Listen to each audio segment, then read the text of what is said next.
mahasiswa Farmasi Unsrat Angkatan 2018 akan membahas tentang sel, manfaat dan peranan sel terhadap bidang kefarmasian. Simak baik-baik ya.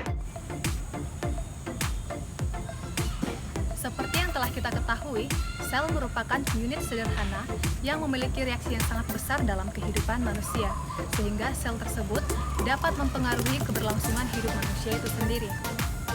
Dalam tubuh manusia memiliki triliunan sel yang diperoleh dari pembelahan satu sel.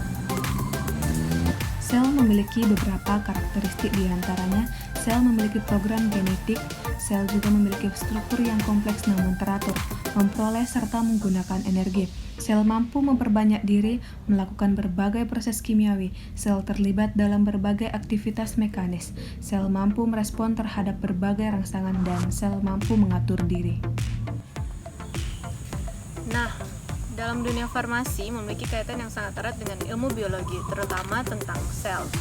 Dikarenakan pada bidang farmasi terjadi perkembangan yang sangat pesat terkait kebutuhan obat-obatan, melalui perkembangan ilmu biologi inilah dilakukan pemanfaatan dalam bentuk rekayasa genetika untuk mendapatkan inovasi-inovasi yang baru.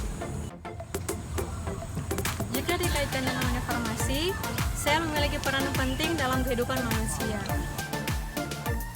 Yang pertama, dalam pembuatan vitamin sintetik, di mana pembuatan vitamin tersebut memiliki fungsi yang baik bagi proses biologis di tubuh manusia, seperti dalam proses pencernaan sampai pada pembentukan daya tahan tubuh. Yang kedua, pembuatan vaksin. Dalam pembuatan vaksin biasanya selalu melalui proses pengembangan, yaitu yang disebut dengan rekayasa genetika, di mana memiliki fungsi untuk memperoleh hal-hal yang baru dan untuk mencegah penyakit. Yang ketiga, pembuatan antibiotik untuk bakteri dan jamur. Antibiotik sendiri merupakan zat yang baik bagi tubuh manusia yang biasanya digunakan untuk penyembuhan penyakit. Yang keempat, pembuatan antibodi monoklonal adalah imunoterapi yang digunakan sebagai dasar terapi kanker. Antibodi monoklonal inilah yang berfungsi mencari sel kanker yang bersifat antigen dalam tubuh manusia yang berfungsi untuk membantu tubuh melawan penyakit kanker.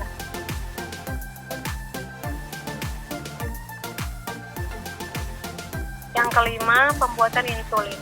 Yang diketahui, fungsi insulin yaitu untuk mengubah gula menjadi energi.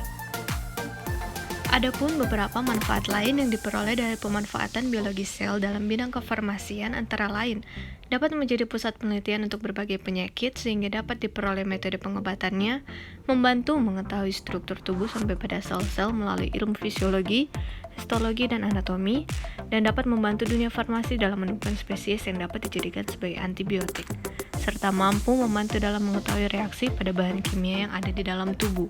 Selain itu, sel juga berfungsi sebagai pengembangan untuk suplemen makanan seperti mineral, asam amino, vitamin, dan masih banyak lainnya.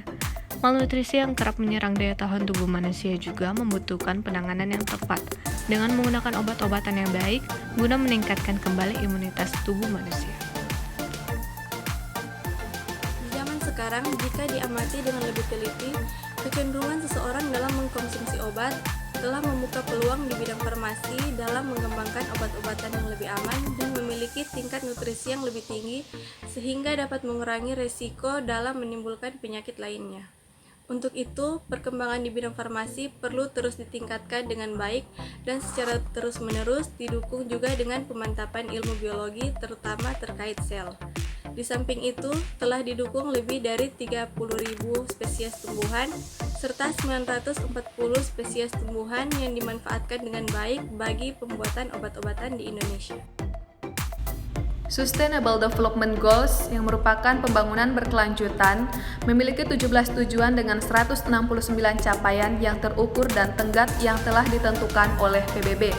Salah satu peranan farmasi dalam SDGs yaitu terletak pada poin ketiga, Good Health and Well-being, yaitu mendukung penelitian dan pengembangan vaksin dan obat-obatan untuk penyakit menular dan tidak menular yang terutama mempengaruhi negara berkembang, menyediakan akses kepada obat dan vaksin dasar yang terjangkau, sesuai dengan Deklarasi Doha tentang Perjanjian TRIPS dan Kesehatan Masyarakat, yang menegaskan hak negara berkembang untuk menggunakan ketentuan di dalam perjanjian tentang aspek terkait perdagangan dari hak kekayaan intelektual, mencapai pencakupan kesehatan universal, termasuk perlindungan risiko keuangan, akses kepada layanan perawatan kesehatan dasar berkualitas, serta akses kepada obat dan vaksin dasar yang aman, efektif, dan berkualitas bagi semua usia.